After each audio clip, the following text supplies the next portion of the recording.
I'm currently in the Las Cañadas National Park in Tenerife, planning to spend the night here. That's Teide, you can see in the background, Spain's highest mountain, covered in a bit of snow on the north side here, and it's about 4 o'clock in the afternoon, so there's a couple of hours of daylight left. I've just pitched the tent up, so I thought I'd do a quick rundown on my thoughts on the Trekkertent Stealth 1. Right, as I originally said some years ago in the original video, this is a superbly light, fairly easy to put up tent. Can be done with a minimum of 6 stakes, but it's probably better with a few more actually, because the door arrangement is a little bit awkward in that I find this guy line from the inside a bit problematic.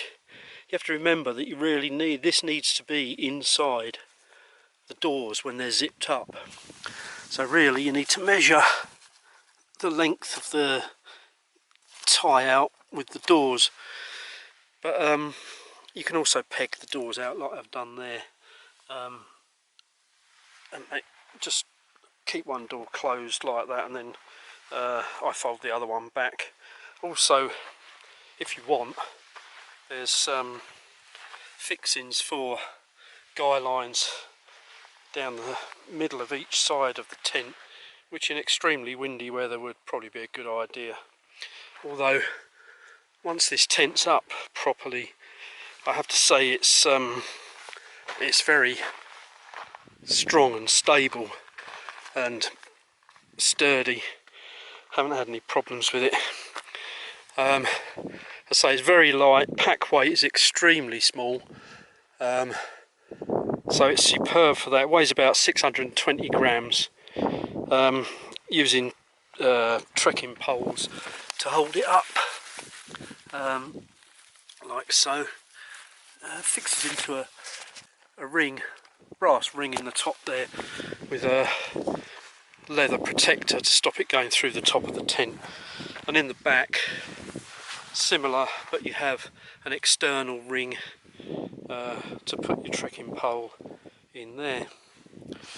I would recommend actually leaving the inner attached at the 2 fixing points at each end. There's one up the top there, and one down the far end of the tent.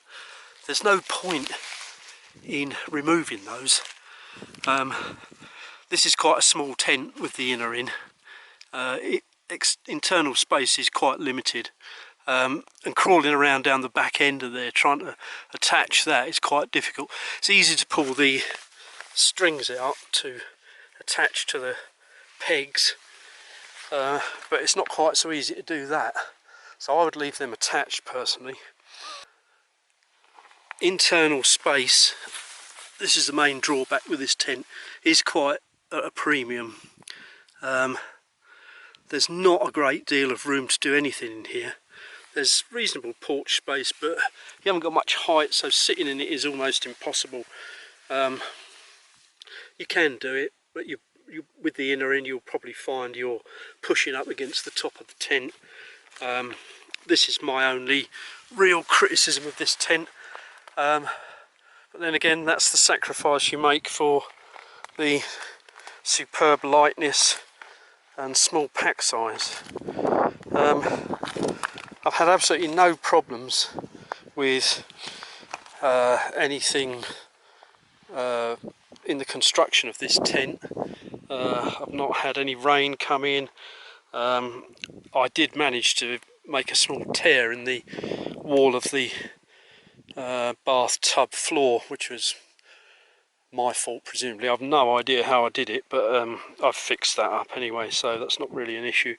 But otherwise, no, it's performing just as well as it did when I first bought it. It is possible with some trekking poles to fix this tent really low to the ground, should you wish. With these trekking poles, that's as low as I can get it at the back, but some collapse lower than that, and you can make it so it's actually touching the ground, which gives you obviously more protection in the wind, because with it only being a mesh inner, you can cut drafts out like that.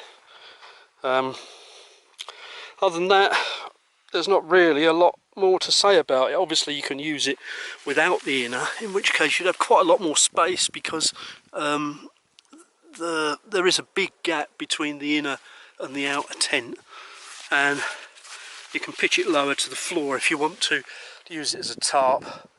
That's entirely up to you.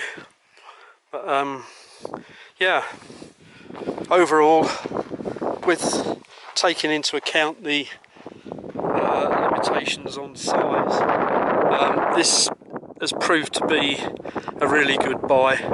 I'd recommend it for anybody who isn't bothered about the lack of inner space and just wants a very lightweight, not overly expensive tent.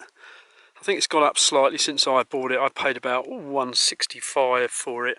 I think it's about $185, $190 now, something like that. But reading on the internet, the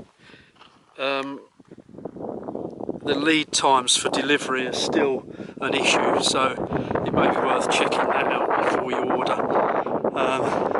Anyway, yeah, a quick update look at the Trekkertent Stealth one.